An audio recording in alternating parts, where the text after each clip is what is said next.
Hi, this is Phil DeBella, and you're listening to FlashCast by PDB.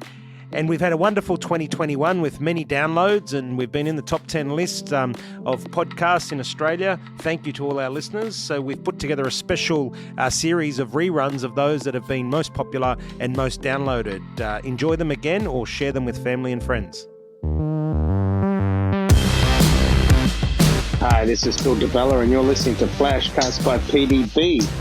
Today, this topic comes in at what sort of books or materials do I read to keep myself stimulated and active and mindset going?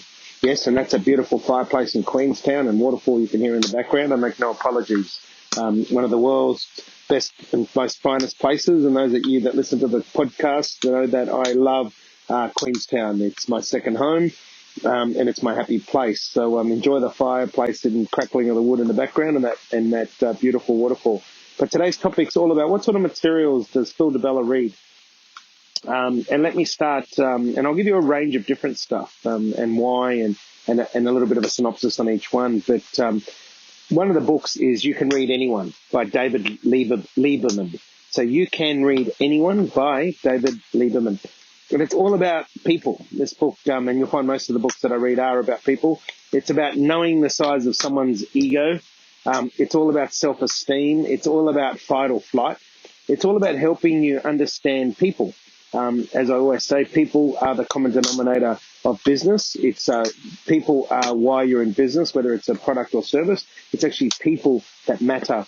So the fact that, if you learn how to read people, it's really good. And one of the books that I love is You Can Read Anyone by David Lieberman. Really helped me in this area. Another book of mine, which I really enjoyed, was Never Split the Difference by Voss. And the Never Split the Difference was all about the art of negotiation. It was all about separating the person from the emotion. It's all about not focusing on the what, but the why, keeping things at interest levels, generating wins for both parties. This is one of the books that I felt was really powerful. Never Split the Difference by Voss, and it's all about negotiation. It's all about understanding that negotiation is a simple form of communication. And if you know how to communicate, then you'll always know how to get a result. Another book that I really enjoyed was 7 Habits of Unsuccessful People by Sylvester Finkel. And 7 Habits of Unsuccessful People was all about overconfidence. It was all about ownership as power. It's all about people believing they have all the answers. It goes through the 7 traits that people believe that not that they believe that they have, that makes them overconfident. Another one, and one of my all-time favorite, is Mindset by Dweck. And then Dweck is well known for her work around mindset. And it talks about growth mindset versus fixed mindset, something you hear me refer to in my FlashCast often. It's all about nature versus nurture. It's all about fear and how the fixed mindset generates fear. It's about comparing yourself to others. It's all about children. It talks about growth mindset, building character and resilience. One of the all-time greats. And Dweck has many, many different books on this space. But it also really makes you believe that growth mindset can be developed anytime. You can go from a current state of fixed mindset to growth mindset if you focus and give it attention. So when you hear that concept of growth mindset, which is where you want to be, you can build that growth mindset. So never fear. You just need to take action. And Mindset by Dweck is really, really good to start. Another one, we all know the brand. Not many people know the person. The brand of McDonald's. I really, really enjoyed Grinding It Out by Kroc. Why did I enjoy it? Because it talked about being a people business, from strategy to execution. It talked about it being all about the customer service. It was all about making money for the franchisee, to be in service for the franchisee. And if you're in service to the franchisee, then in turn, your company will make the money. It talks about how Ray sacrificed himself to build a world phenomenon and make many people rich, but he had a really tough life. He really didn't get a chance to enjoy his success. It was work, something that I've learned in life and applied. And a great time for me to point that I look at these books, read these books, audio casts, podcasts, any sort of articles, and I always look at them and I apply my own logic to it and always personalize it to myself. And the Ray Kroc book grinding it out was fantastic because I didn't want to be in that position myself to be work and not get time to enjoy it, hence why I sold the business. He also talks about that he hired people to do the work he hated, not necessarily because he wasn't good at it, but he based people on their strengths. He hired to people's strengths, and he knew that if he had to do it because he hated it, then he wouldn't get the best out of himself. He was also a very generous man, but he only supported community projects around children and diseases like diabetes and arthritis because he had these himself. So yes, Ray Kroc himself ended up with diabetes and arthritis, but what he did particularly was focus on children. He loved the concept of children. He also talked about happiness is not tangible, but a byproduct of achievement. So by achieving, you can be happy. Now, achieving is whatever you set out in your personal, professional, and family, as I always discuss. Think about it. In 1985, McDonald's had a turnover of $12 billion with 9,000 plus stores in operation. 1985, $12 billion. Amazing book. And as I said, it's not just a story of McDonald's and the man behind it, but so many lessons to learn out of it. You know, it was just phenomenal. And of course, one of the things that I love is not so much a book, but if you haven't seen it yet, you must get it, is Steve Jobs' Last Words. So if you go into Google and go Steve Jobs' Last Words, and it talks about how he reached the pinnacle of his success in others' eyes, but he never felt complete. He had little joy in life.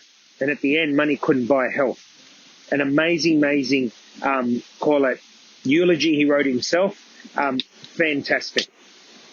Some of the other stuff I really enjoy is Harvard Business Review. So I really love the work that comes out of Harvard Business Review. Things like when they talk about new psychology of strategic leadership, when they talk about emotional engagement, when they talk about marketing. That's a plane going overhead. The runway is about 5 kilometres from our house in Queenstown, so hopefully you can still hear my voice. Not bad to hear beautiful planes, the fire crackling, and the waterfall. Hopefully you're enjoying it while you listen to the FlashCast. But anything out of Harvard Business Review, I suggest you subscribe to Harvard Business Review. They really, really have some really cool stuff. Of course, I want you to subscribe, download podcasts on Apple, your Apple Podcast, and download FlashCast by PDB. The reason I started FlashCast, which is obviously what you're listening to now, is so that I could share myself and my ideas and ideologies with more people, because I get a lot of people asking for mentorship and I just simply don't have the time. So the purpose behind FlashCast was to reach to as many people as possible. So, of course, there's not only my FlashCast, there's other people out there that have got some great podcasts. You know, Tim Ferriss has got some great stuff happening. There's some awesome stuff. Glenn Azar, the Human Project, he's got amazing stuff as well. So there's some really cool stuff out there. Now, in finishing, one of my all-time favorites is Start With the Why by Simon Sinek. People know what they're doing, they know how they're doing it, but they don't know why they're doing it. And why is purpose? Why is vision? Why is goals? We need to better understand our why. In order to get the best outcome, it all starts at the beginning. And the best results with fewer people come from planning the outcome to perfection from the start. And that's the bottom line. Do you know why your customers are your customers? Do you know why your employees choose you, no one else? The why. And I always say, if you don't understand the why, that's where you need to start. Always understand your why. Now, I hope this FlashCast has helped you. It's giving you some synopsis on some of the books that I've really enjoyed. There's many more, but in the spirit of keeping under 10 minutes, the Harvard Business Reviews, the podcast. At the end of the day, whatever material you listen to, grab that material and personalize it to yourself. Make notes, take notes, apply it to your life. Don't just take what people write for gospel. Take it, apply it. That's data. Then analyze the data. So any material I'm listening to or reading, to me, I look at as data. I then go about an analysis process before I start to build strategy from it. Remember, data, analysis, strategy. No matter where you're getting your data from, it's always about being able to analyze that data, then build your strategy. You've been listening to Phil DeBella. Until next time, be the best you can be. And this is FlashCast by PDB. And I'd love you to share it with your friends. Thank you. And bye-bye. Hi, this is Phil DeBella, and if you don't know already, in 2022 May, I'll be putting the dancing shoes on with my daughter Annika for Dancing CEOs Queensland. She can dance and I can't, but the journey's going to be fun. And we're doing it all for a great cause. So Dancing CEOs has been around for a long time here in Brisbane. It's an amazing organisation and charity event. They raised over $500,000 this year, and I look forward to it in 2022. If you can give $5, $500, $5,000, whatever you can would be great to support a great cause. It goes to Women's Legal Services Queensland, who make sure that women and children that are affected by domestic violence are looked after. So a great cause, 100% tax deducted, no admin fees, which is something that we love about it. 100% of your donation goes to helping those that need it. So support Arnica, support myself, and support Dancing CEOs. The link is provided below. Please give what you can.